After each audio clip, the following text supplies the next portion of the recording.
So, hi. Today I'm here with Dean Lofts. He's a software engineer from down under, Melbourne, Australia. He recently launched Tech Deck Live, and he's also a music producer. Like, Dean, uh, what's that all about? Like, did I forget anything?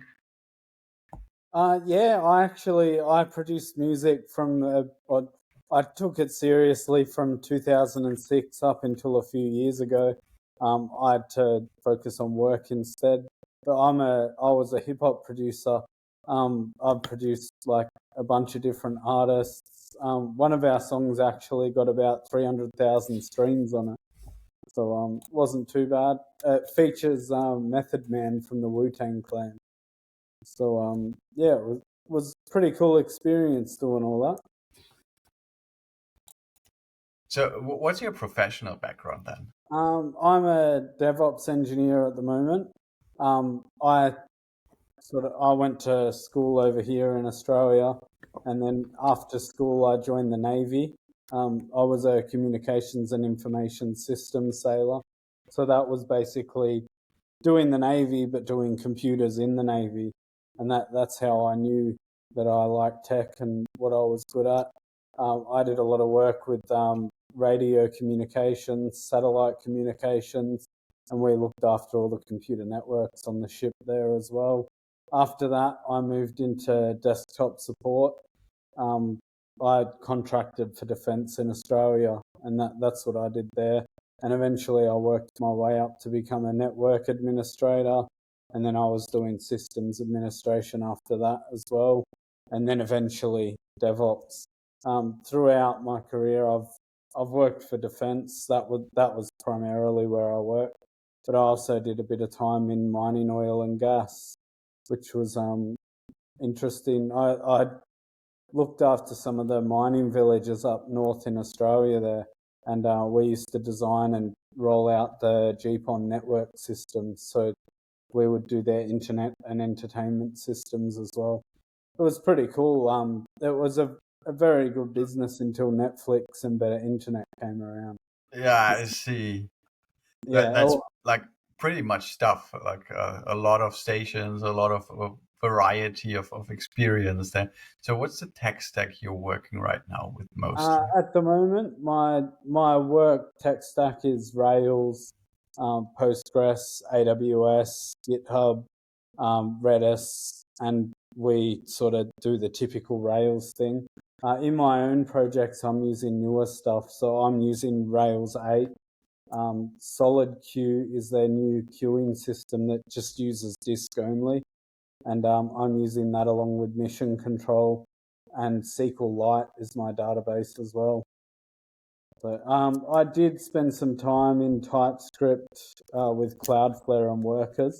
Originally, I had built TechDeck and rolled it out in that, but I got caught doing some. When I was generating the images, I had some issues there. I do want to go back and figure out what I was doing wrong, but yeah, I rely heavily on Puppeteer, and I needed that, so I shifted back to Rails and made it there. That's I the lost a bit of track of the Rails community, like after it came out in what was that? Maybe 2008, Yeah, 2009 well, ish, I'm something. quite new to coding and like web development. Most of my tech career has been in the ops side of things. But yeah, Rails has I see. been going since the early 2000s. Like some of the stuff I've been reading about them and the evolution that they've had. I don't know if you keep track of 37 Signals or Yeah, those sometimes. things and related companies to that, but I follow DHH quite a bit. And So yeah, that's basically the opposite guy to DevOps. yeah. It's Well, the build your he own stuff knows a guy. lot about DevOps because Rails actually they build something called Kamal, which is a deployment system that it sits on top of Docker, and that's something I'm going to adopt eventually. And yeah, Yeah, they know that's the really cool. DevOps to do that. There's They also have like to build a custom tools plot. like to Coolify and Yeah, that's right. a lot of trends are going towards self-hosted these days, I Yeah. guess.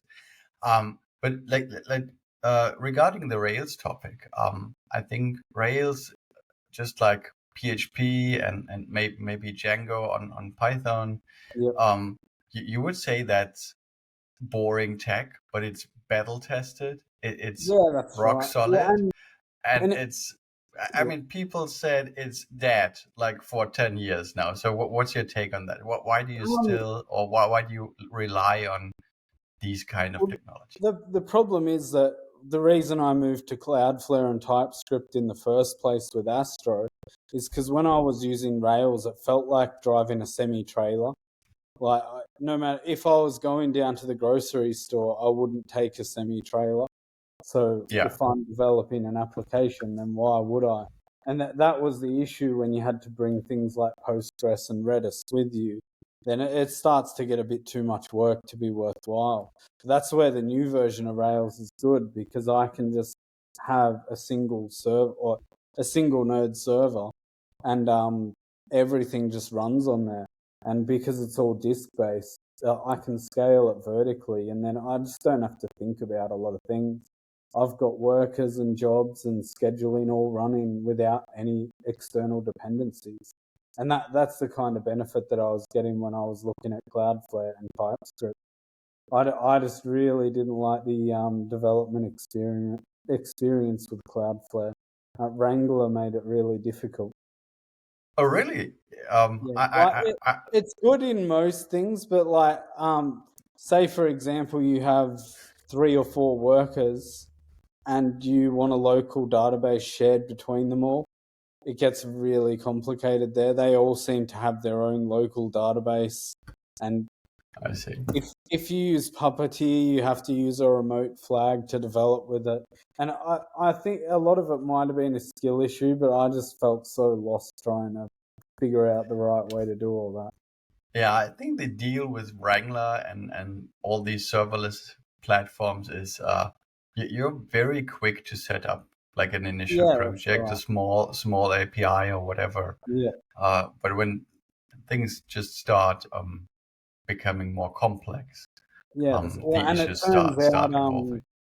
Tech Deck was a really good project for Rails, and it wasn't that great for workers with Astra. Like, I was jumping into taking screenshots with the browser basically straight away. So, and apparently Puppeteer on workers isn't really designed for that. So I ran into trouble straight away. I do want to figure it out, but I just haven't got around to it yet. So I mentioned it, and you mentioned it already, like this tech deck. So what is that about? I just wanted to build something really. So I saw there was a similar project actually. I know what it is now.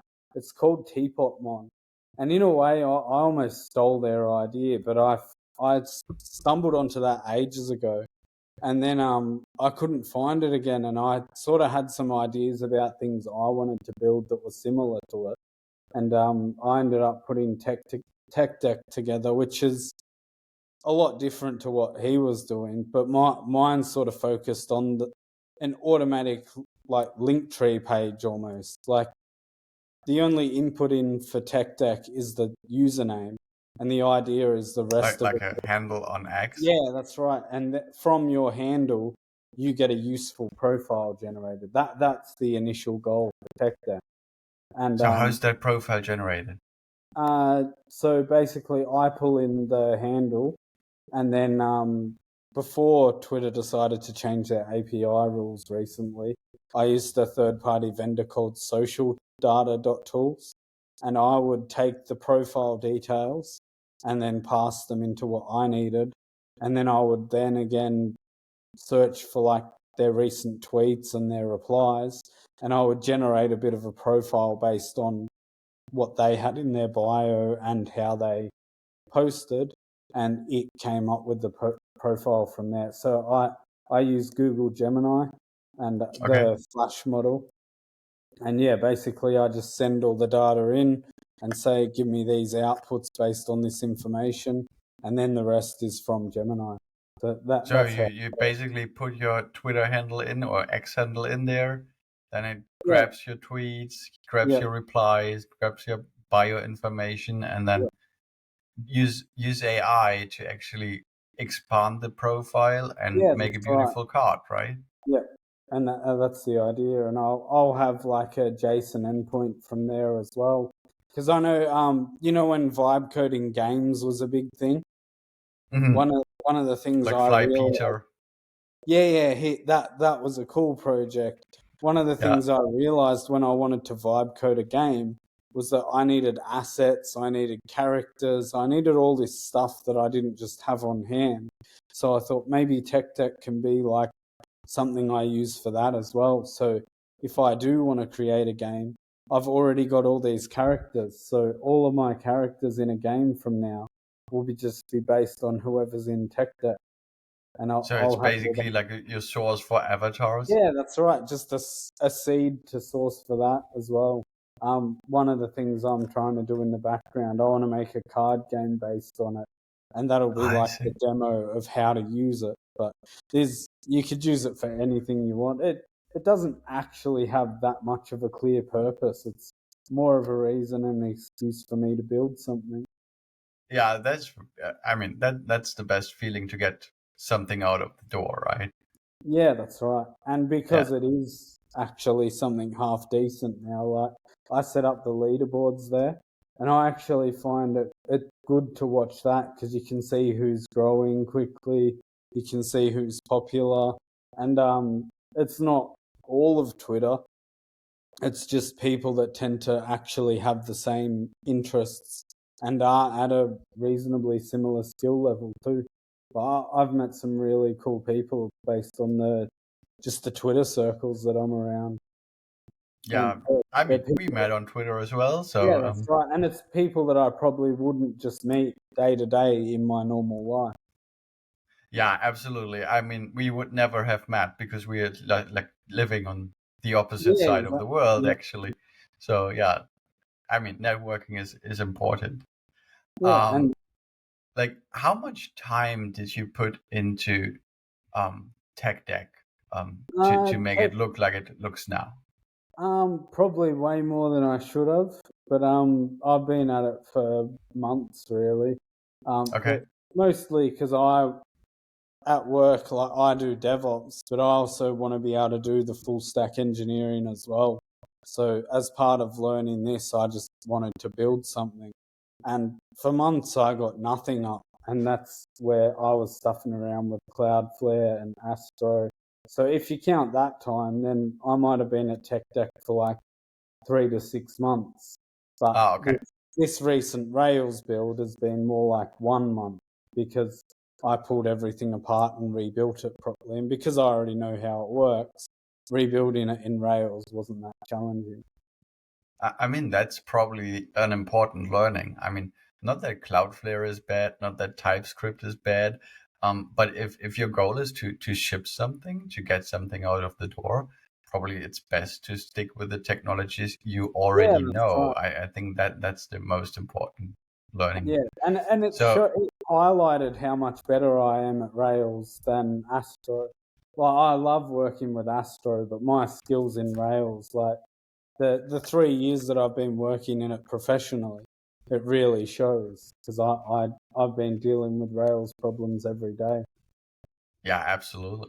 I mean, I personally like TypeScript, but I don't like the, let's say, tooling in the JavaScript ecosystem because every now and then it changes and Yeah, you don't really know what's going on. There is transpiling here and like I feel packaging like I there. have to be good at JavaScript though for some reason. Like something in me wants to be good at TypeScript.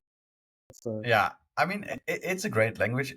There's also this documentation um, about the report on YouTube about the inventor of TypeScript. Basically, that's very there's impressive to always see. drama though that sort of seems unnecessary. Like, I don't know if you've seen recently, but the guy behind Veep called out Bun for like not using Oh yeah, Veep in related builders and that kind of thing. And there always seems to be arguments around that stuff in JavaScript.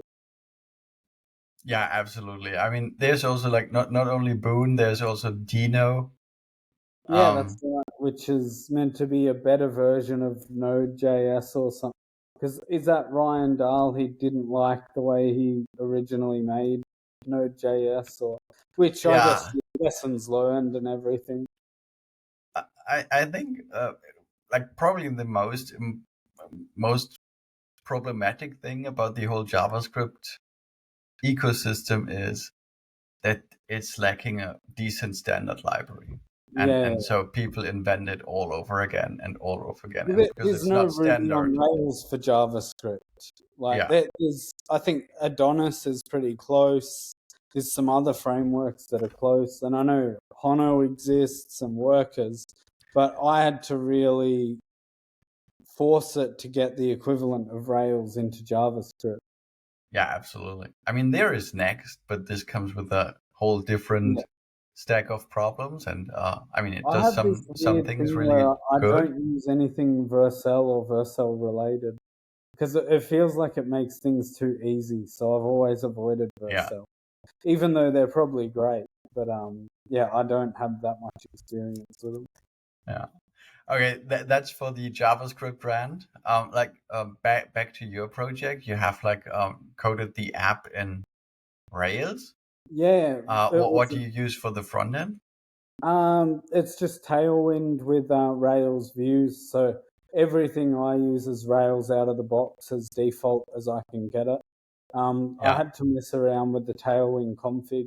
Actually, Rails 8 has a really interesting way of dealing with Tailwind and builds. It uses something called prop shaft, and it means I don't actually have a Tailwind config, which confuses LLMs a lot. It's I see. it'll say you're using an agent in Cursor or something. You'll always see it cycling through like, oh, we'll look for the Tailwind config. And you have to interrupt and be like, no, we're using prop shaft. You can't do that. Even though it's in my rules and everything, it'll still get stuck on it. That's awesome. I see. So then, what do you use as a database? Database is SQLite. So Rails connects with Active Record, and you just define your schema using Rails and run migrations that way. And because it's flat file, it makes it so simple. If I wanted to scale to more servers, it might be a bit more challenging. But given it's the one place, it's so easy. I've actually got a custom system that automatically backs up the database, puts it in object storage, and I can restore from one of those. Like if I just choose and say, oh, I need it from a week ago, can I just import that? I've set up something to do that. Yeah. It's So so like good. Active Record is Yeah, both the ORM and the yeah, migrations manager that comes yeah, with that's right. Rails I'm bundled sure it's into got it. a proper name there for it, but yeah, I'm just using whatever's in Rails. I don't bother with complicated migrations. Like at work, we'll have up and down commands for our migrations, but in my own project, I've just got it normally, so they just run through. I try to keep them to a minimum, but yeah, as I've gone, you can see me adding fields and then removing fields. I could clean them up, but I don't. Okay, so we have Rails, we have Tailwind with, I mean, what the JavaScript guys would Yeah. call Are you familiar with? server generated pages. Yeah, Then we have SQLite, which like as a flat file can be stored to any yeah, like S3 bucket or even to your USB pen drive or something. yep. That's right. Then we have Gemini, and you use that to generate or to summarize the profile information, to Yep, generate text, to generate images, yep. right? Is there something like probably in that case one of the most complex tasks is some kind of background jobs? Yes, that's right, and Because you that's where. need to wait for the reply from the AI or the response from Gemini Yeah, to actually do something, and you can't like I can imagine you can't do that like within the lifetime of the request of the user. So there yeah, need that's to be right. some kind of background management. And so how do you do that? Rails gives me solid queue, which is it uses a SQLite database, so it's disk based, and that replaces the need for something like Redis, and it comes with a tool called Mission Control. So I just get a web based panel that I can sign into, has basic authentication on it. And I set up everything as a service, and then it will have a job. And say, for example, a new user wants to sign up, they have a submission job. So they see that their job's gone through, and then the background process starts. And once, if they entered their email, they'll get an email once it gets to that point. But yeah, And all that's of how, that is also like part of the Rails distribution yeah, or that's right. Rails Well, framework. it's a little bit more complicated to set up behind the scenes because you actually have to start the workers and the queues and everything. But that just happens as part of my initialization script. So it's just the same as running Rails. I only actually run one instance. Also, you have actually, I mean, it's a Yeah, background it's all task virtual. processor. That means you Yeah, need to have some background process running, yeah, that's obviously. right. Which is usually Redis and a lot more complicated. Okay, I see. And where do you host all of that? I'm using DigitalOcean, so I Okay, use a so it's a DigitalOcean. VPS basically. Yeah, that's right.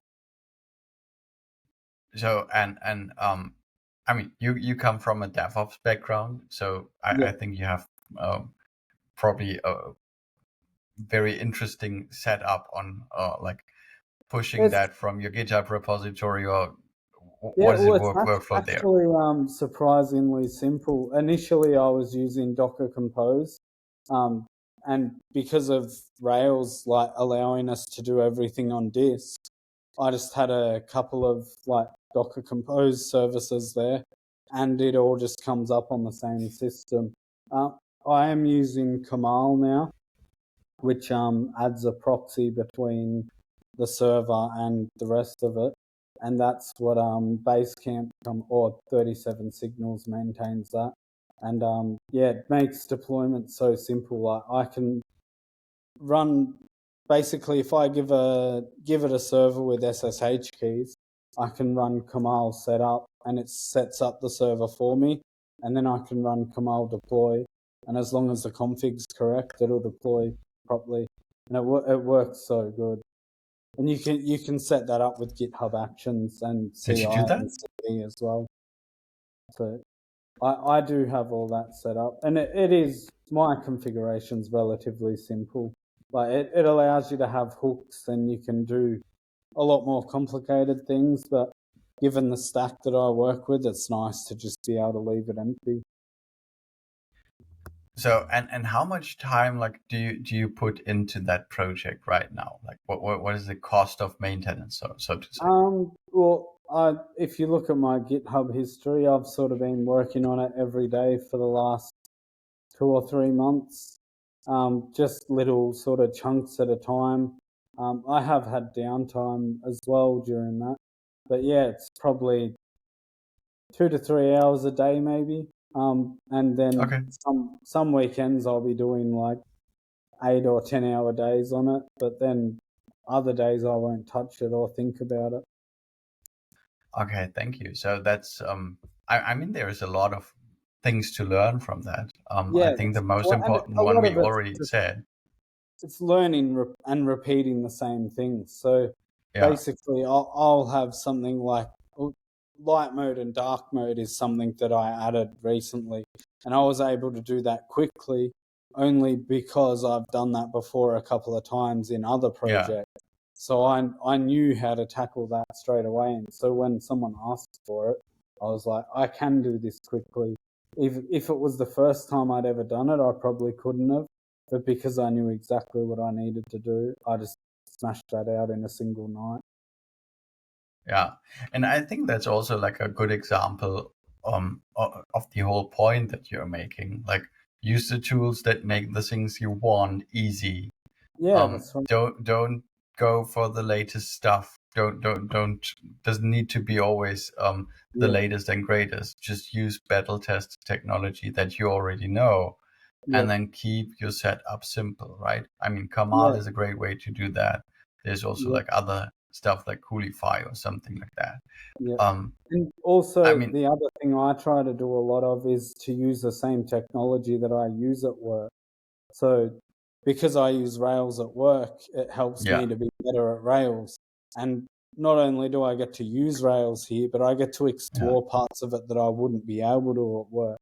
Like I wouldn't have been able to do the solid queue stuff in a work project because we're too reliant on Redis and the old way of doing things. And yeah. like there's no way that we're Sure. gonna change that anytime soon.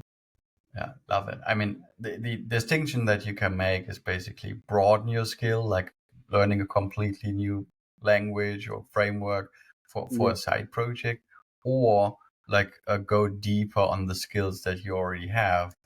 And I yeah, think both are valuable solutions, and also depending a little bit on your overall experience. But I love your approach on saying I just want to get it done and I want to get better at what I do, and I yeah. can also take the advantage of because that's my day work, right? Yeah, that's well, and the real goal at the end of the day is to make sure I stay hireable. Like it's pretty competitive at the moment, so Yeah, and absolutely. I don't see myself as being the smartest person, so I better work hard. That's the way I see it. I mean, it's a tough economic situation. I mean, obviously everywhere around the world. So Yeah, maybe we can talk a little bit about that. How like the tech industry looks like in Australia. yeah, it's pretty good over here actually. Like I considering mean, how probably the the most important representative of the tech industry in Australia is Atlassian because everyone yeah, knows them. cool. Well, like they built Jira, and I think they moved out of Australia, but they're still got a huge presence here. Canva's another one out of Australia that's worth paying attention to. Ah, They've okay. probably done a bit more damage recently, at least, because people claim that Canva knocked off Adobe a little bit because no one's subscribing to Creative Cloud anymore because they just use Canva. So, Yeah, but yeah, Jira and Confluence and Bitbucket, they're all super well known, especially in the last decade. yeah, absolutely. I mean, everyone uses them. But other than that, like what is the overall market and probably It's also been, like well, the I think a lot of my jumping around happened because I felt like I was a bit unsecure in my job. Like when I was in desktop support, I loved Mhm. doing support. I would have stayed in support forever, but I couldn't get paid enough to have a comfortable life here. And it wasn't that safe. Like we were getting replaced or weren't needed as much because hardware wasn't dying as often, and eventually everyone just ended up on thin clients and remote systems. So yeah, that's what happened. I saw that falling from right under me. The same sort of thing happened with networking and systems where people were going remote or cloud based, and that meant you didn't need someone on site for the network gear anymore, like or you'd have multiple sites all of a sudden instead of just one, and it Mhm. just got worse and worse. So that's what I saw. The other big thing about Australia is everything's Microsoft. Okay, I work in a Mac or Linux sort of world, but to get out of the Microsoft world was so difficult.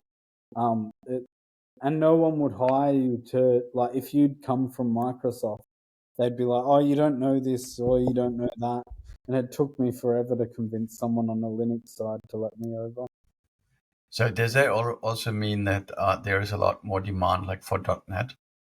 Not so much. I Okay. maybe, but I only saw it from the support and the operations side of things. Ah, That okay, was I see. before I was doing code, so I didn't actually see much of that side of it.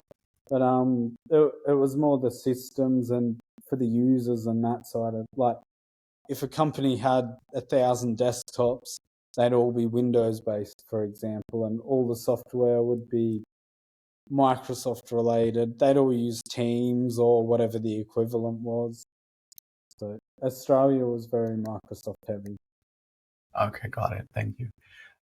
So what would be one piece of advice that you would have for someone who's just starting out in tech? Like I hope you like given the working. economic situation, given all the insecurities about AI replacing all of us, like if you were to start over, what would you do? I wouldn't actually start over. I'd do exactly what I did, and it's just use I mean, whatever. I mean, if you were in a position where you could like or had to, given you have no experience right now, like I'd just in that situation, what would you do to get into that? keep working hard from where I am. The most important thing is sort of to find how you cost or make the company money. So figure out what they care about and just focus on that. For example, I did quite well where I am by focusing on cost optimization and making sure our resources were Hmm. the right resources to be using, because I can't earn the company money directly from being a DevOps engineer. I can earn the money, or can earn the company money by making them not spend it. So that's Yeah, how I did it. And if I wanted to speed run my way up, I'd find those and just try to focus on the skills around that. Um, so yeah, if you're starting off in support, it's about just doing everything as hard, like put in the most that you can into everything that you've got, and eventually you get the attention. That's what happened to me anyway. Because I loved what I did. Eventually, people took notice, and it got me into better opportunities or better positions. Like, because they knew I was good at the support stuff, they were willing to give me a go on the network equipment. And like when I got my CCNA, they were like, "Oh, this guy, not only does he do it properly, but he also got the certificate." And that's when I got the offer for a job that was actually networking related. So it that's a wasn't because I applied for anything. I just brute forced my way. I didn't let them say no, yeah. basically.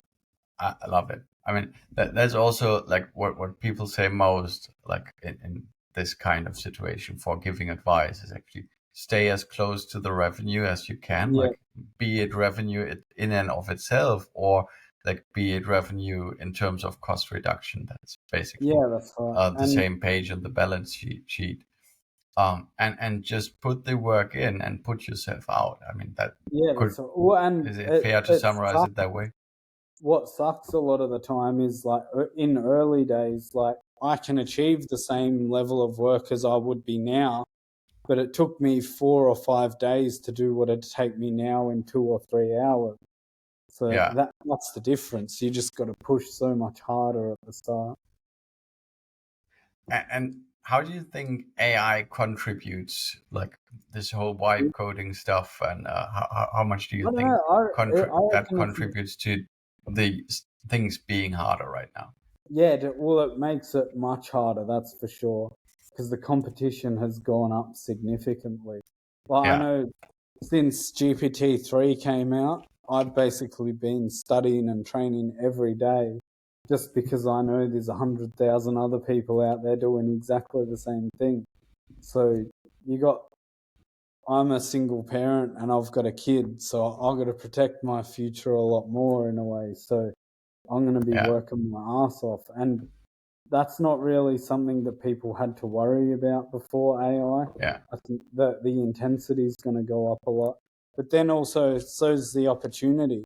Because if AI doesn't really follow through and deliver what it says or what people say it's going to do, then anyone that's good at using it is going to have such an advantage that no one else has. Which yeah, is, say, absolutely. for example, like I made Tech Deck. I could make Tech Deck again in a week because I've already done it now. Well, I know how to do Yeah, it. But until you've done that, you couldn't do the same thing, really. And even with vibe coding, not. yeah, yeah, that's right. Well, even with vibe coding, that still took me months to put together. Yeah, And I know where the AI is going to fall down, and I know where, because you can't just chuck everything into AI and get the results. no, It's you like you can't. wouldn't believe the amount of times I put my problem in and it didn't figure the problem out. And it turns out that it never would have figured the problem out either. Like a lot of them turned out to be me finding out what was wrong. And after it knows the answer, it'll help you. But until it gets that answer, you don't know what's wrong.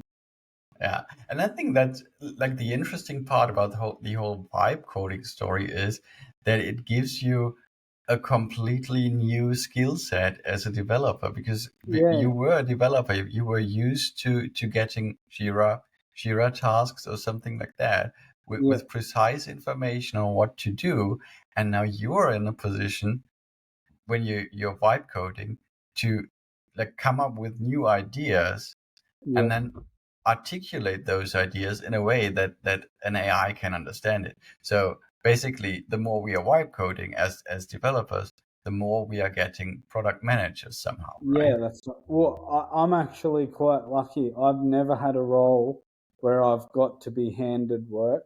Like I've Yeah, always had to find work and come up with the ideas and like I've done all that. So I think that's given me a head start. I just assumed everyone had to do that, but apparently that's not the case. there are a lot of A developers lot of out there people that just get just given a Jira ticket because yeah, these days, if I can give you a Jira ticket, I may as well just do the work myself yeah, because the AI that's is right. going to be able to do it. Yeah, absolutely. So I think that there was a lot of insightful talk. Thank you so much for it. No, it's good. It's good to be on. I haven't seen Riverside before. It looks kind Oh, of cool. yeah, I mean, I use it like it's now the fourth recording.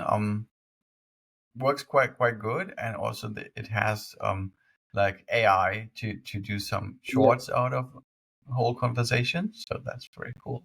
cool. It reminds me of StreamYard a bit. Yeah, it's basically StreamYard Yeah. for recording. Oh, that's Yeah, cool. yeah. Thank you, Dean. No, awesome. What Good are to you see up? you. What time is it over there for you?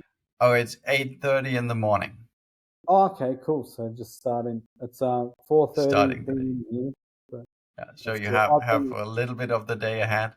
Yeah, that's right. I've been recovering from surgery, so I haven't been doing much. I was in last week. Nothing exciting, Thank just you. getting old. Thank you. All right.